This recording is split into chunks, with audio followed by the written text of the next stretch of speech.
Bonjour à toutes et à tous.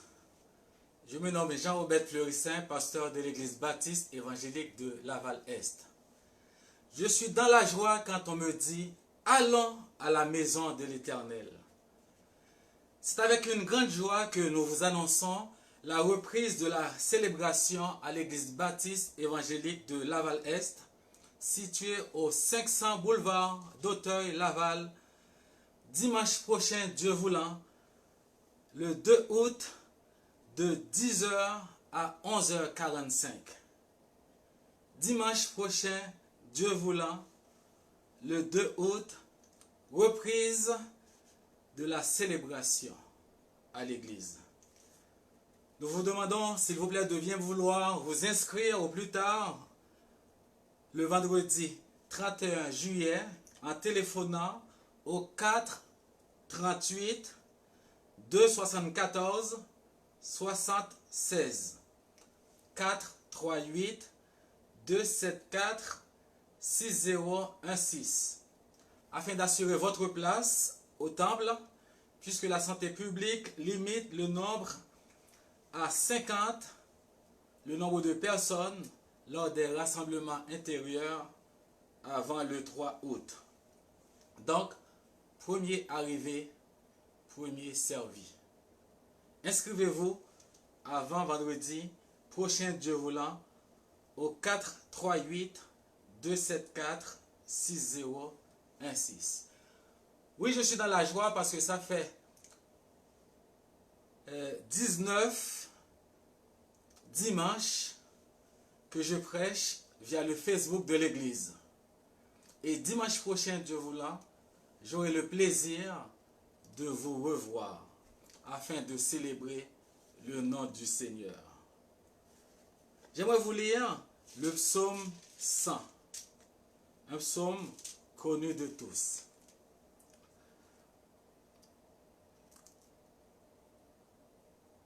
Poussez vers l'Éternel des cris de joie, vous tous habitants de la terre.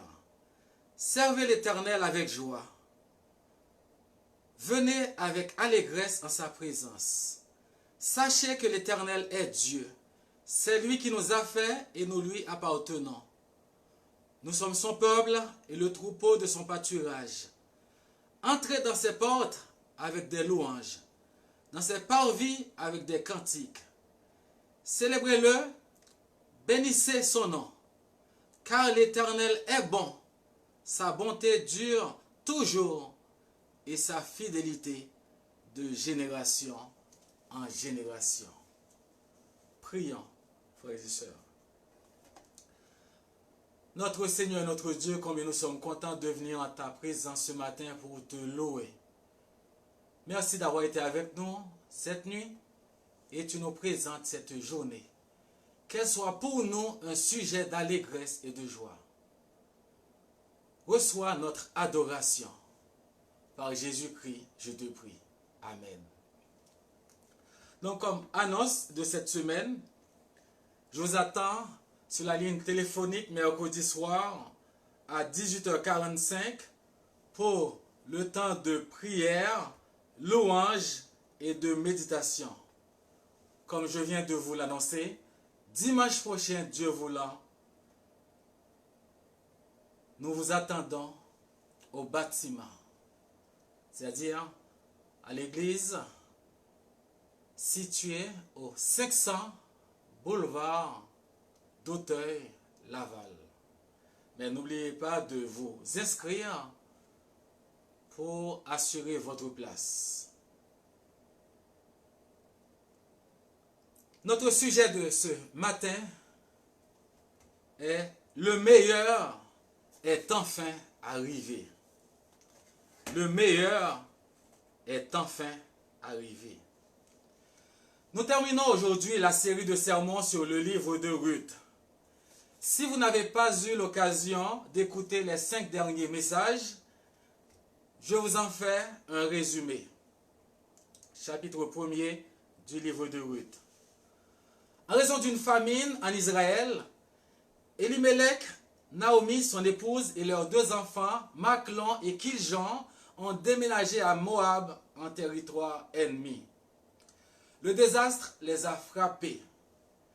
Elimelech, le mari de Naomi, mourut peu après et quelques 10 ans plus tard, ses 2 fils, après leur mariage, moururent à leur tour, laissant Naomi et ses 2 belles-filles sans ressources et sans soutien. Apprenant que la famine en Israël est passée, Naomi projeta de retourner avec ses 2 belles-filles, Orpa et Ruth, à Bethléem.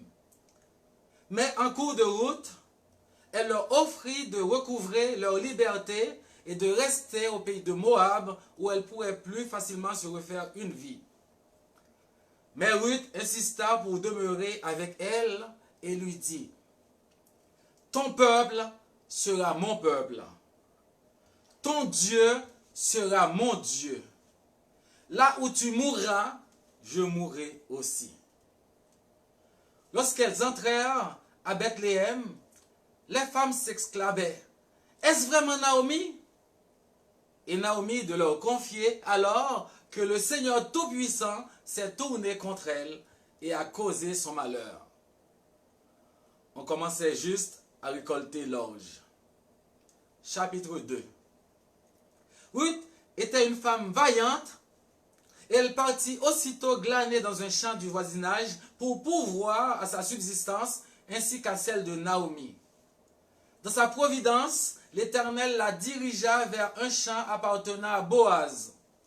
Il lui fit trouver grâce aux yeux de Boaz, un homme riche et puissant qui était un parent de Naomi du côté de son mari et qui avait entendu dire que Ruth était une femme de valeur. Un nouvel espoir renaît dans le cœur de Naomi, car en entendant le récit de Ruth concernant la compassion de Boaz envers elle, Naomi vit tout de suite la providence de l'Éternel, et son visage s'illumina. Chapitre 3. Naomi élaborait un plan audacieux pour que Ruth et Boaz se rencontrent en privé. Ruth demande à Boaz d'être la réponse de l'Éternel à ses prières en la prenant sous sa protection par le mariage et en lui suscitant une descendance. Boaz accueille favorablement la demande de Ruth de la prendre comme épouse. Mais un grand obstacle se dresse devant eux. Il y a un parent plus proche que lui de Naomi qui avait droit de rachat en priorité. Boaz permit à Ruth de demeurer à ses pieds jusqu'au petit matin et la renvoya chargée de 6 mesures d'orge, selon les versets 14 à 17 du chapitre 3. En voyant tout cela, Naomi était de plus en plus fortifiée et en paix. Aujourd'hui, nous sommes arrivés au chapitre 4 qui va nous montrer comment tous les éléments d'une situation autrefois apparemment sans espoir font partie du plan de l'Éternel pour la vie de Ruth et celle de l'humanité.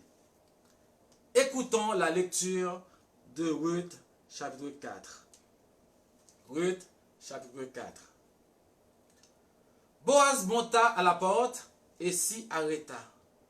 Or voici, celui qui avait droit de rachat et dont Boaz avait parlé vint à passer. Boaz lui dit, « Approche, reste ici, toi un tel. » Et il s'approcha et s'arrêta. Boaz prit alors 10 hommes parmi les anciens de la ville et il dit, « Asseyez-vous ici. » Et ils s'assirent. Puis il dit à celui qui avait le droit de rachat, « Naomi, revenue du pays de Moab, a vendu la pièce de terre qui appartenait à notre frère Elimelech. J'ai cru devoir t'en informer et te dire, acquiers-la en présence des habitants et en présence des anciens de mon peuple. Si tu veux racheter, rachète. Mais si tu ne veux pas, déclare-le-moi afin que je le sache. Car il n'y a personne avant toi qui ait le droit de rachat, et je l'ai après toi. » Et il répondit, « Je rachèterai. » Boaz dit, « Le jour où tu vas acquérir le champ de la main de Naomi, tu vas l'acquérir en même temps de Ruth, la Moabite, femme du défunt, pour relever le nom du défunt dans son héritage. Et celui qui avait le droit de rachat répondit, je ne puis pas racheter pour mon compte. Oui, crainte de détruire mon héritage. Prends pour toi mon droit de rachat, car je ne puis pas racheter. Autrefois en Israël, pour valider une affaire quelconque relative à un rachat ou à un échange, l'un ôtait son soulier et le donnait à l'autre. Cela servait de témoignage en Israël. Celui qui avait le droit de rachat dit donc à Boaz, « Acquiert pour ton compte. » Et il ôta son soulier. Alors Boaz dit aux anciens et à tout le peuple, « Vous êtes témoins aujourd'hui que j'ai acquis de la main de Naomi tout ce qui appartenait à Elimelech, à Kiljan et à Machlon, et que je me suis également acquis pour femme Ruth la Moabite, femme de Machlon, afin de relever le nom du défunt dans son héritage, et afin que le nom du défunt ne soit point retranché d'entre ses frères et de la porte de son lieu.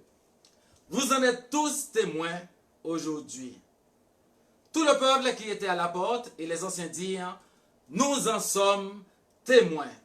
Que l'Éternel rende la femme qui entre dans ta maison semblable à Rachel et à Léa, qui toutes les deux ont bâti la maison d'Israël.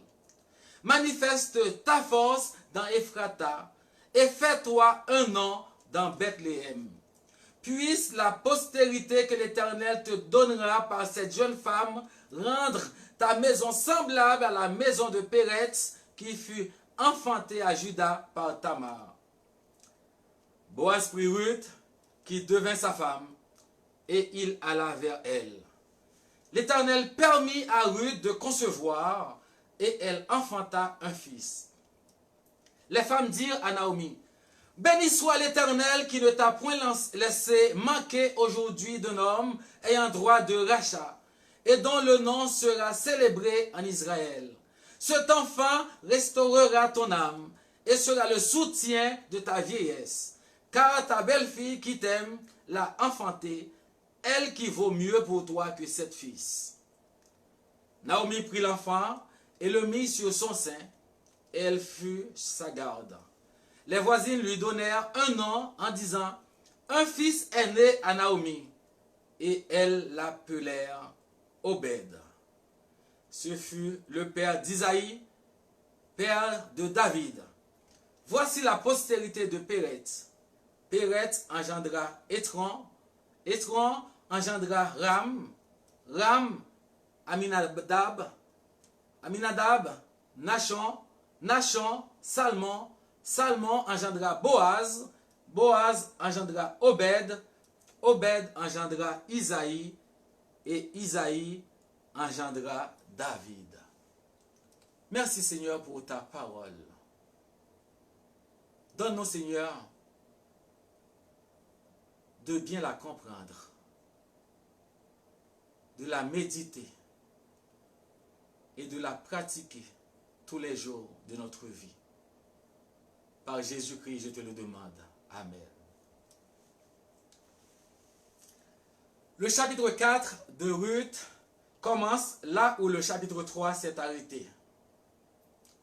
Boaz avait promis à Ruth qu'il allait traiter le problème du droit de rachat rapidement au lever du soleil.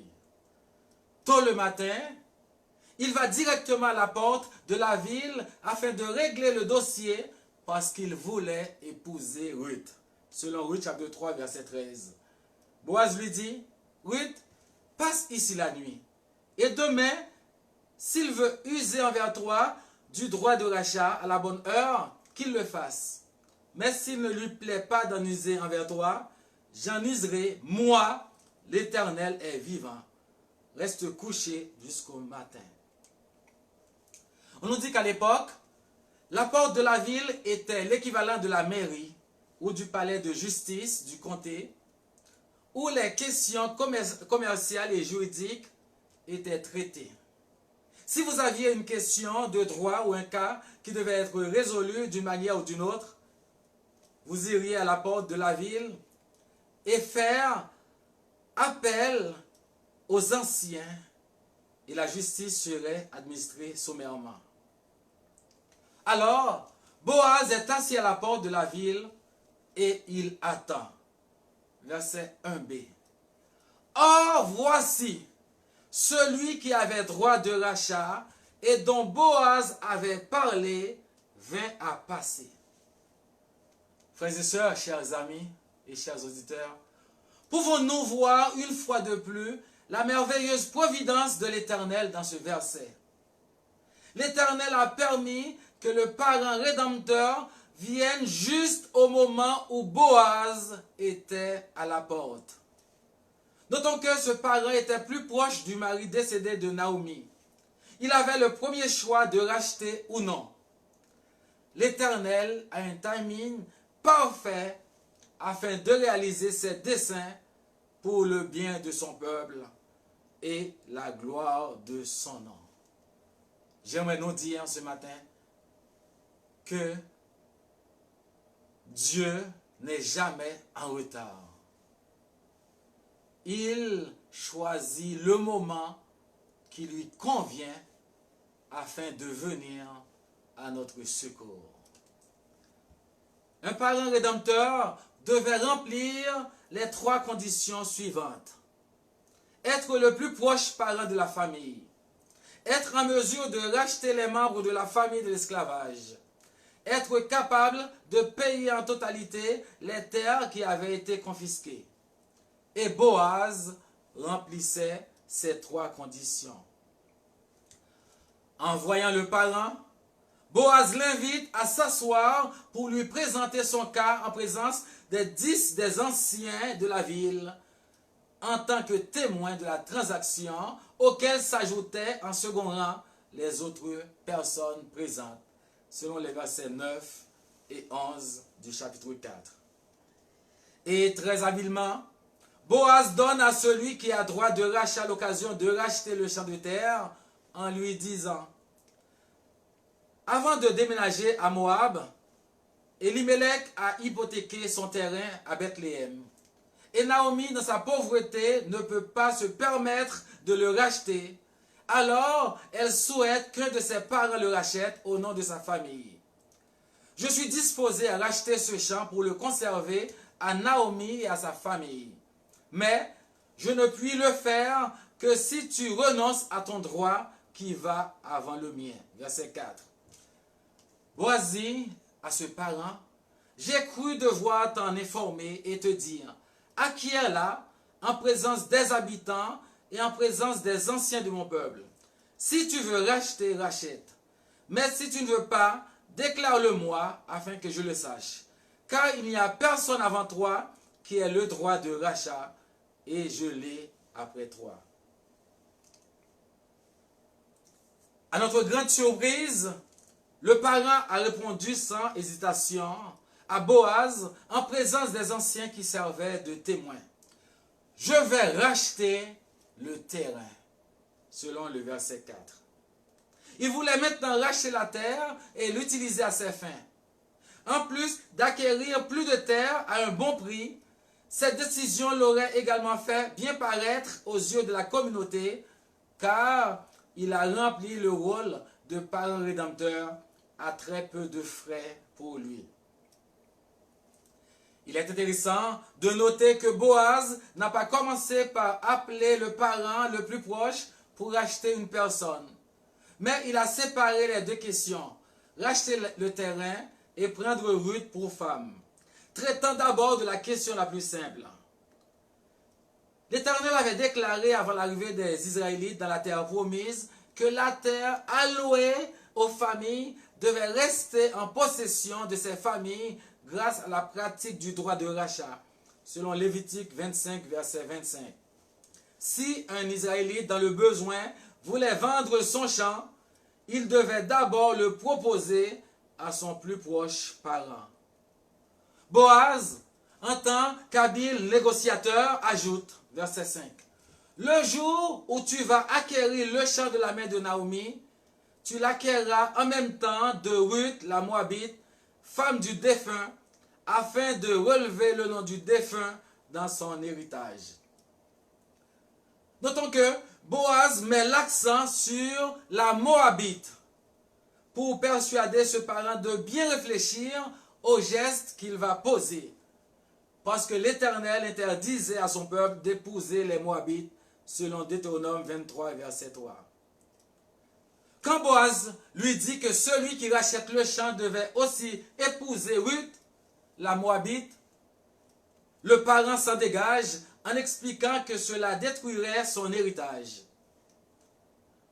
J'aimerais nous dire que sa décision ne nous étonne pas, car le plus triste, c'est que ce parent à qui Boaz s'adresse, bien conscient du sort de Naomi et de Ruth, n'avait absolument rien fait pour les aider.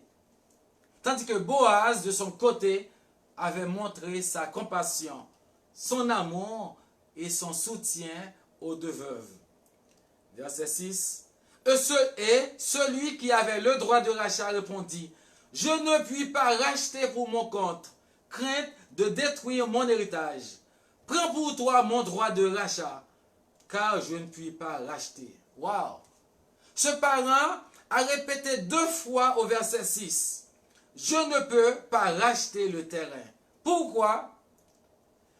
Parce qu'assumer ses devoirs était considéré comme un acte de générosité et de loyauté à l'égard de la famille. Le fils né d'une telle union était tenu légalement pour fils du défunt, selon les versets 5, 10, 14 et 17 du chapitre 4. Et ce fils héritait finalement de lui selon les droits du premier-né. Alors, ce parent décline son droit de rachat envers la propriété et la postérité d'Elimelech. Quel soulagement! C'est le moment que nous attendions tous. J'aimerais nous dire qu'il faut de la persévérance pour terminer le plan que Dieu a prévu pour nous. Souvent, nous sommes tentés d'arrêter avant que le plan de Dieu ne soit accompli. Voyons maintenant comment Boaz a fini d'être le rédempteur de Ruth et de Naomi. Verset 7. Autrefois en Israël, pour valider une affaire quelconque relative à un rachat ou à un échange, l'un ôtait son soulier et le donnait à l'autre. Cela servait de témoignage en Israël. Dans certaines cultures, la poignée de main d'un propriétaire d'entreprise était sa signature, sa parole d'honneur. Les banques prêteraient de l'argent sur une poignée de main et un simple contrat. Verset 8. Celui qui avait le droit de rachat dit à Boaz, « Acquiert pour ton compte. » Et il ôta son soulier. N'oublions pas qu'à cette époque, il n'y avait aucun document à signer pour officialiser un accord. La coutume de la sandale était une méthode légale des transactions en Israël qui signifiait accord conclu. Pour que le rachat et le transfert de propriété deviennent définitifs, une partie enlevait sa sandale et la donnait à l'autre partie. En ôtant son soulier ou sa sandale, le parent a signifié que le terrain appartient désormais à Boaz. Celui-ci accepte officiellement la proposition de Ruth d'être le rédempteur de la famille.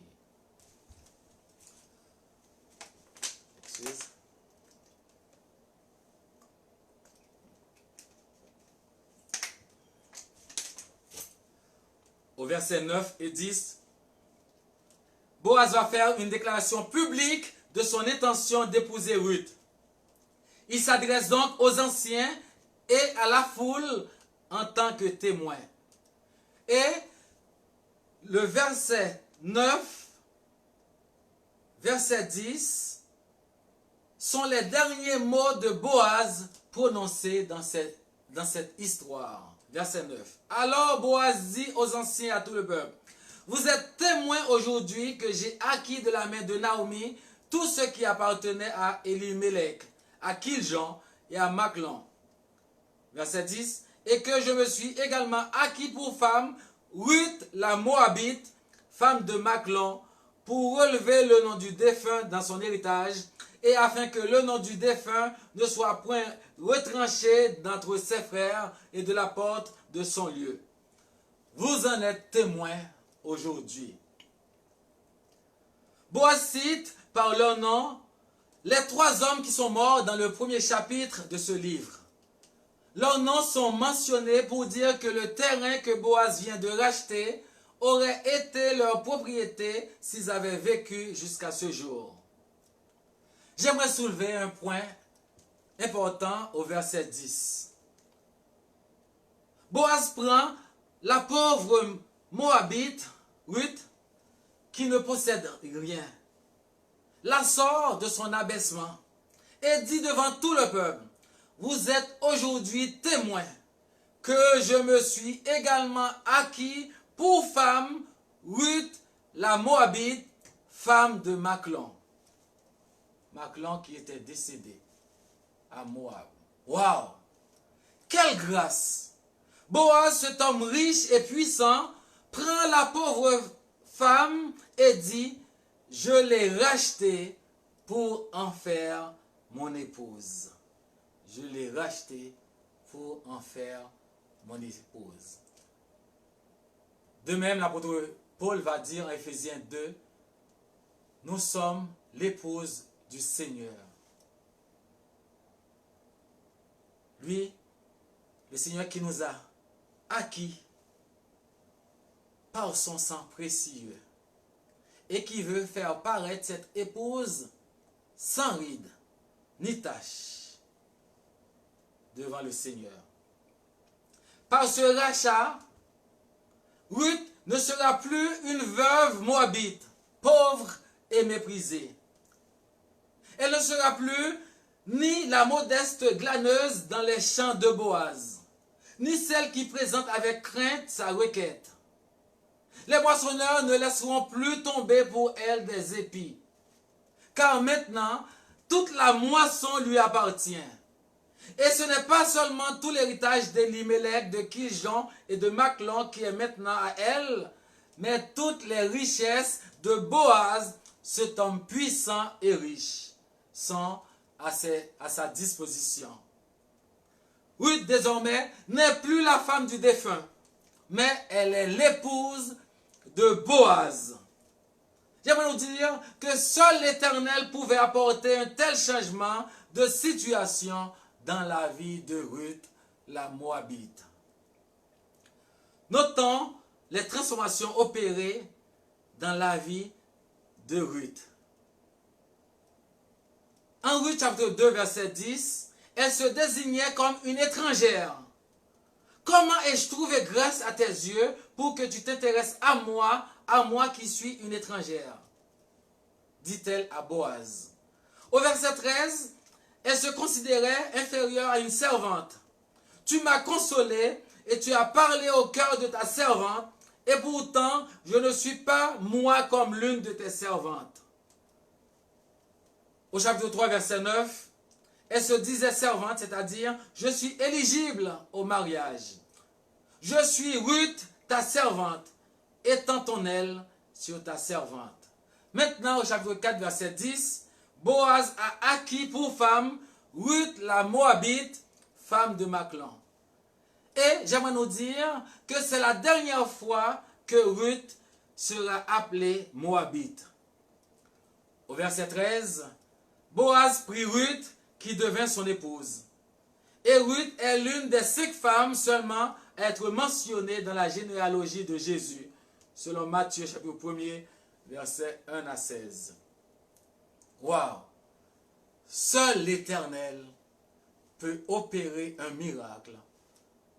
Pouvait opérer un miracle dans la vie de Ruth et aussi dans notre vie. Louons l'Éternel. Le psalmiste dit en Psaume 113, verset 5, « Qui est semblable à l'Éternel notre Dieu? Il a sa demeure en haut. Il abaisse les regards sur les cieux et sur la terre. De la poussière, l'Éternel retire le pauvre. Du fumier, il relève l'indigent pour les faire asseoir avec les grands de son peuple. » Waouh!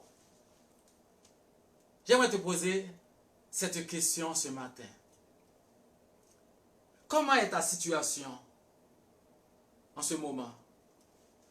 Je ne la connais pas, mais je peux te rassurer aujourd'hui qu'avec Dieu, il y a toujours de l'espoir pour ton avenir. Le Seigneur peut transformer tes larmes en chants d'allégresse, ton chagrin en joie, tes moments les plus sombres en lumière. Il peut changer ton lieu d'amertume en un lieu de bénédiction. Il est avec toi même si ta situation ne s'améliore pas. Tu es en ce moment attristé, blessé, découragé, délaissé, submergé par les difficultés de la vie. Tu es en proie au désespoir. Et tu en arrives même à t'interroger sur ton avenir et sur l'amour et la fidélité de Dieu pour toi.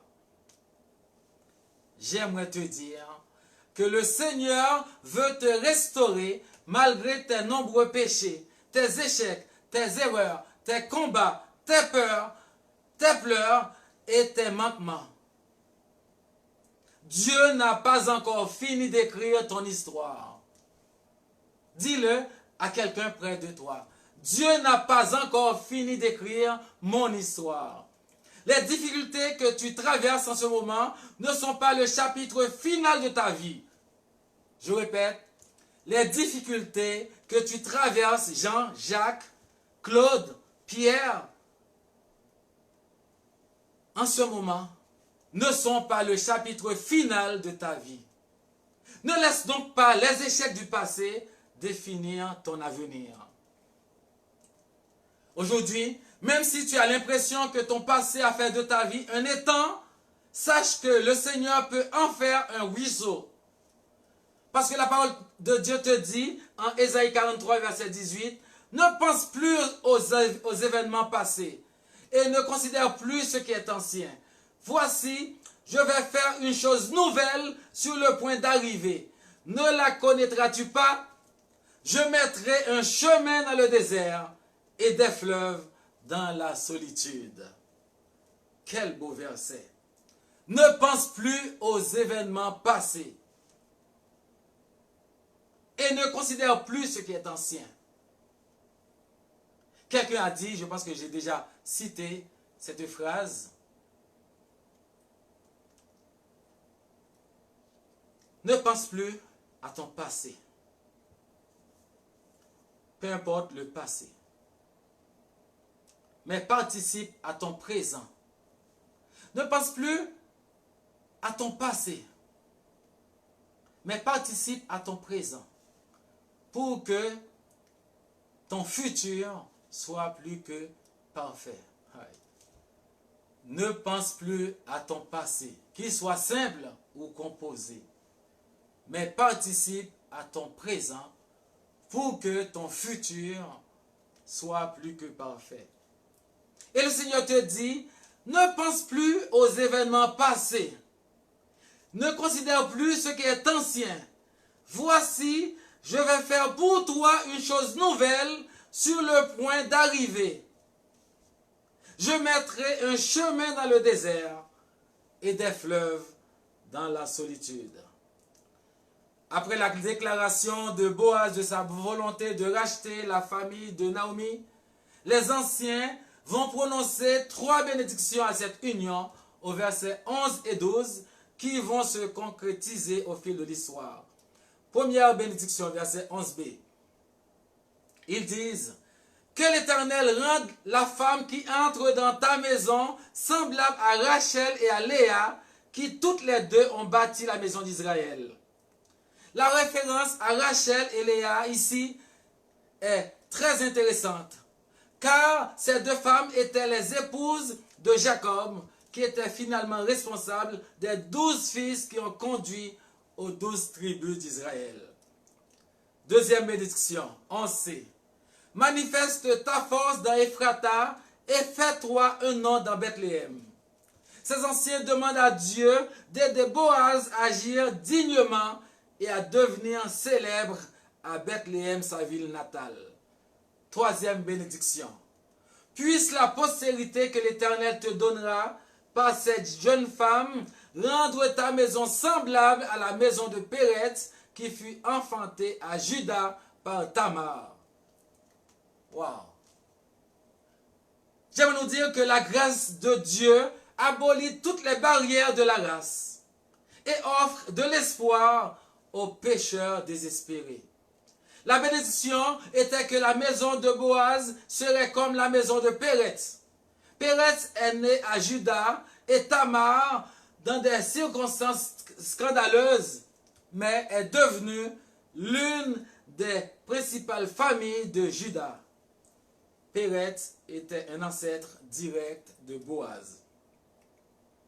La référence à Tamar est frappante parce que Tamar était semblable à Ruth en ce qu'elle était veuve 2 fois avant de concevoir un enfant avec Juda, qui avait finalement une grande importance en Israël. Dieu a utilisé une femme en dehors d'Israël dans ce cas pour poursuivre la ligne d'Israël. En fait, la mère de Boaz est Rahab. Vous savez c'est qui Rahab? Rahab était une prostituée à Jéricho. Elle a sauvé la vie des 2 espions envoyés par Josué, selon Josué chapitre 2, versets 1 à 21. Rahab et sa famille furent épargnés quand les enfants d'Israël ont détruit la ville de Jéricho. Et ce qui est intéressant, Rahab, cette prostituée, fait partie de la liste des héros du livre de Hébreux au chapitre 11.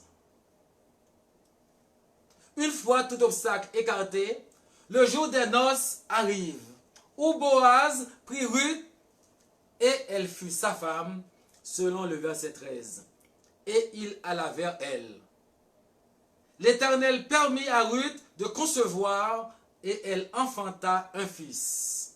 Ce verset est significatif, car Ruth à Moab a eu un mariage sans enfant pendant 10 ans avant la mort de son mari. Pourtant, elle tombe enceinte tout de suite après son mariage. Cet enfant était l'œuvre du Seigneur. C'est lui qui a donné ce fils à Boaz et Ruth. Et j'aime bien le verset du psaume 113, verset 9. L'Éternel donne une maison à celle qui était stérile. Il en fait une mère joyeuse au milieu de ses enfants. Louez l'Éternel. La deuxième série de bénédictions va être enregistrée dans les versets 14 à 17. La scène se déplace maintenant vers Naomi et ses amis. Verset 14. Les femmes dirent à Naomi, « Béni soit l'Éternel qui ne t'a point laissé manquer aujourd'hui d'un homme ayant droit de rachat et dont le nom sera célébré en Israël. » Ces femmes ont loué l'Éternel et ont reconnu que sa mère a fourni un héritier à Naomi pour qu'elle porte le nom de famille. On se souvient que les anciens ont prié pour que Boaz devienne célèbre à Bethléem. Maintenant, les femmes prient pour que ce nouveau-né devienne célèbre dans tout Israël. Verset 15. Cet enfant restaurera ton âme et sera le soutien de ta vieillesse, car ta belle-fille qui t'aime l'a enfanté, elle qui vaut mieux pour toi que 7 fils. Le nombre 7 est associé à la plénitude, la puissance, la totalité, etc. Je ne sais pas si vous vous rappelez, au chapitre 1er, à la fin du chapitre 1er, l'état de Naomi. Elle est revenue à Bethléem, amère, seule, sans mari et sans fils, accusant même l'Éternel de tout son malheur. J'aimerais soulever ce point. L'Éternel ne lui a jamais donné d'explication sur la tragédie de la perte de son mari et de ses 2 fils. L'Éternel, par contre, a échangé l'amertume et le désespoir de Naomi contre une nouvelle mission, l'éducation d'Obed. Naomi, qui est revenue à Bethléem vide, est maintenant comblée alors qu'elle berce un bébé nommé Obed sur ses genoux et prend soin de lui. Verset 16. Naomi prit l'enfant et le mit sur son sein, et elle fut sa garde. L'Éternel consola Naomi en lui donnant un petit-fils qu'elle eut la joie d'élever elle-même et qui devint le grand-père de David, le plus grand roi en Israël, figure du Messie promis. Verset 17. Les voisines de Naomi donnèrent un nom à ce petit enfant en disant: un fils est né à Naomi, et elles l'appelèrent Jean-Obed Fleurissin. Non, Obed qui signifie serviteur. Donc Obed fut le père d'Isaïe, père de David. Obed était le grand-père de David, le plus grand roi en Israël. David, c'est lui qui a composé le plus grand nombre de psaumes. La question qui se pose ce matin: que fait l'Éternel dans l'histoire du livre de Ruth? L'Éternel a travaillé dans les coulisses de différentes manières. Le cœur de Ruth a changé pour croire en Dieu, ce qui est la clé de l'histoire. L'Éternel, dans sa grâce, a permis que Ruth rencontre Boaz dans les champs, même si elle n'avait aucune idée de qui il était. L'Éternel était à l'œuvre ce jour-là, lorsque Boaz rencontra l'autre Rédempteur à la porte de la ville. Il était à l'œuvre quand il prenait certainement Ruth, une Moabite, et faisait d'elle une enfant de Dieu. C'est vrai. Oui, l'Éternel est à l'œuvre aussi dans notre vie. Notons une autre image de la grâce et de la bonté de l'Éternel à l'égard de Ruth. Et cette grâce est encore soulignée par le fait qu'aucun ammonite ou moabite n'avait le droit d'entrer dans l'assemblée du Seigneur. Aucun de leurs descendants jusqu'à la 10e génération n'entrera jamais dans l'assemblée du Seigneur, selon Deutéronome 23, verset 3. Eh bien, non seulement Ruth est introduite en Israël, mais elle va faire partie de la famille des princes de Juda. Mère d'Obed, qui signifie celui qui sert, elle va devenir l'arrière-grand-mère de David. Et elle prendra place dans la généalogie du Sauveur du monde, Jésus Emmanuel, qui signifie Dieu avec nous. Et j'aimerais nous dire que c'est la même grâce qui, aujourd'hui encore, fait entrer, sans qu'il n'y ait aucun droit, un pécheur dans la famille de Dieu, en lui donnant un Rédempteur. Quelle histoire incroyable! Qui d'autre que l'Éternel, le Dieu miséricordieux, plein de grâce et de bonté, pouvait opérer quelque chose de semblable avec Ruth la Moabite? Personne n'aurait imaginé qu'une jeune femme moabite allait devenir l'arrière-grand-mère du plus grand roi d'Israël, David. Frères et sœurs, chers amis, chers auditeurs, n'est-il pas intéressant que les livres de Ruth, qui a commencé par les mots du temps des juges quand il n'y avait pas de roi, se termine avec la naissance de David, le premier vrai roi d'Israël? C'est le reste de l'histoire que Boaz et Ruth n'ont jamais connu de leur vivant. Mais la parole de Dieu nous l'a transmise pour nous rappeler que peu importe ta situation, Dieu n'en a pas encore fini avec toi. Et le meilleur est à venir. Parce que la parole de Dieu te dit en ce moment: je connais les projets que j'ai formés sur toi, dit l'Éternel. Projets de paix et non de malheur, afin de te donner un avenir et de l'espérance. Jérémie 29, verset 11. J'aimerais nous rappeler que le premier chapitre du livre de Ruth nous a mentionné 3 funérailles. Le décès d'Elimelech, le mari de Naomi, et ses 2 fils, Machlon et Kiljon. Mais le dernier chapitre se termine par un mariage et une naissance. J'aimerais te dire de louer le Seigneur, parce que le meilleur est devant toi. Ce que tu as vu, reçu et vécu n'est rien par rapport à ce que le Seigneur prépare en ce moment pour toi.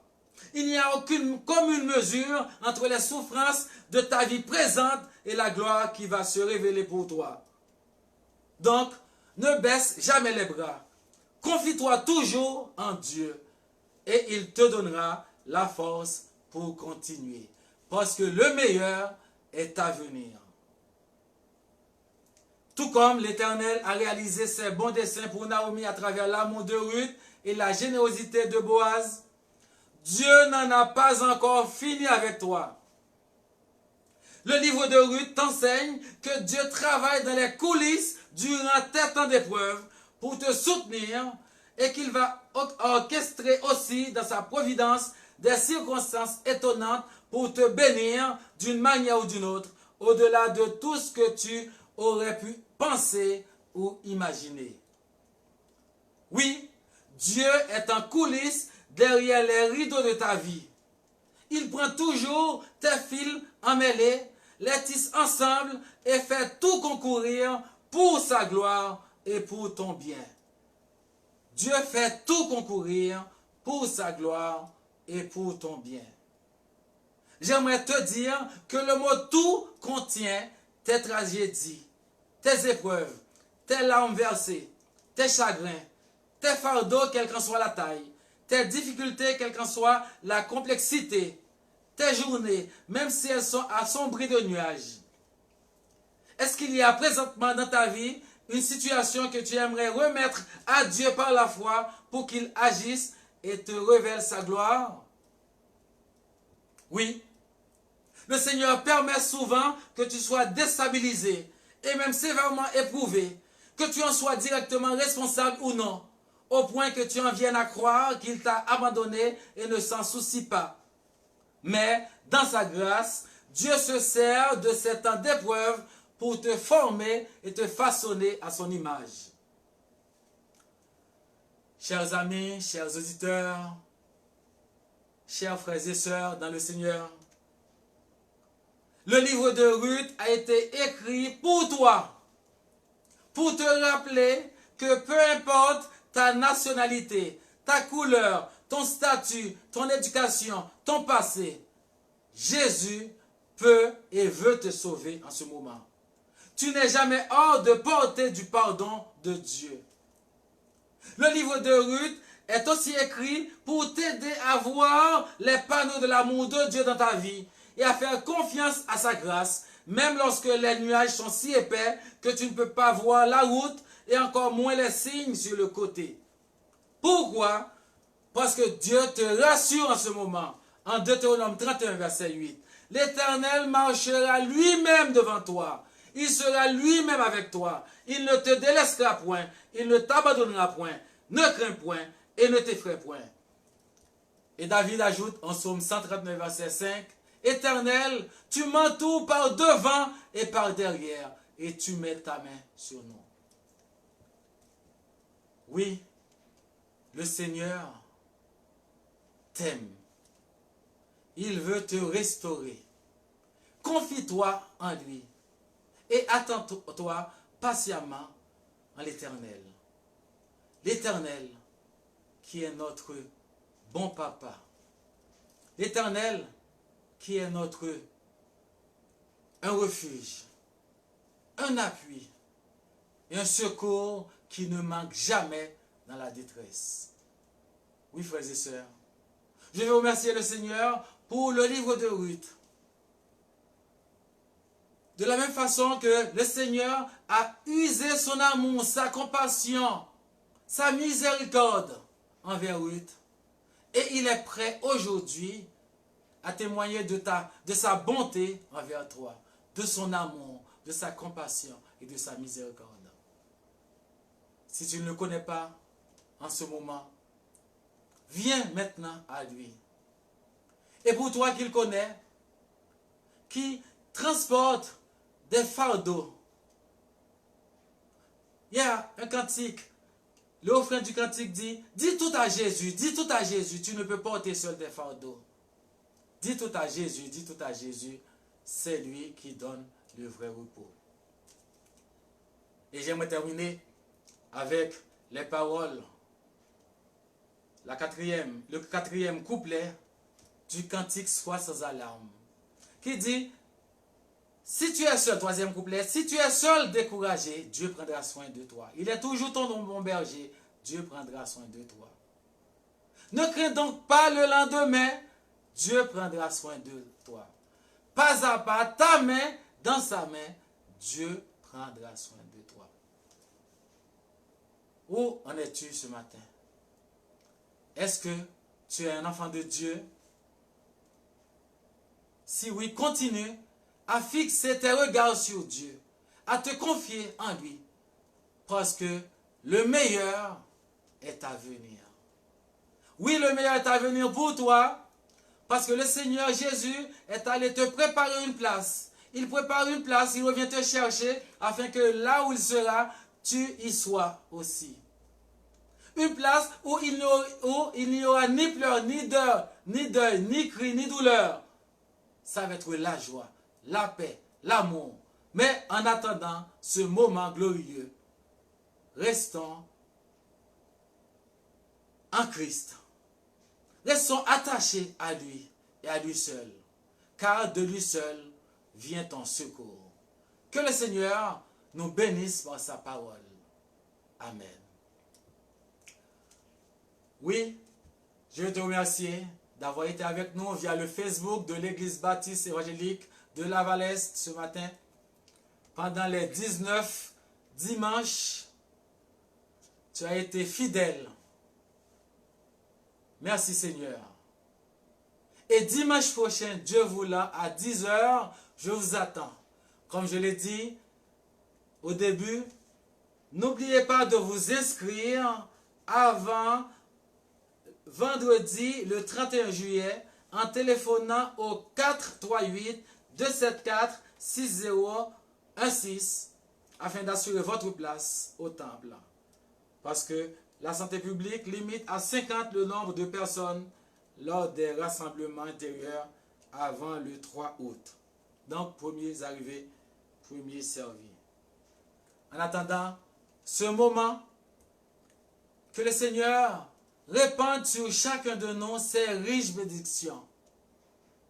Prions, frères et sœurs. Père Céleste, nous voulons te remercier pour qui tu es, le Dieu Tout-Puissant. Merci, Père, d'être que tu es notre Papa qui pourvoit à tous nos besoins et qui nous invite à nous décharger sur toi de tous nos soucis, sachant que tu prends soin de nous. En ce moment, je te remets tes enfants qui souffrent. Tu connais leur situation. Augmente-nous la foi, Seigneur, et donne-nous de fixer nos yeux sur toi, sachant que notre avenir est en ta main. Merci, Père, d'être que nous servons un Dieu vivant, un Dieu qui forme pour nous des projets de paix et non de malheur, afin de nous donner un avenir et plein d'espérance.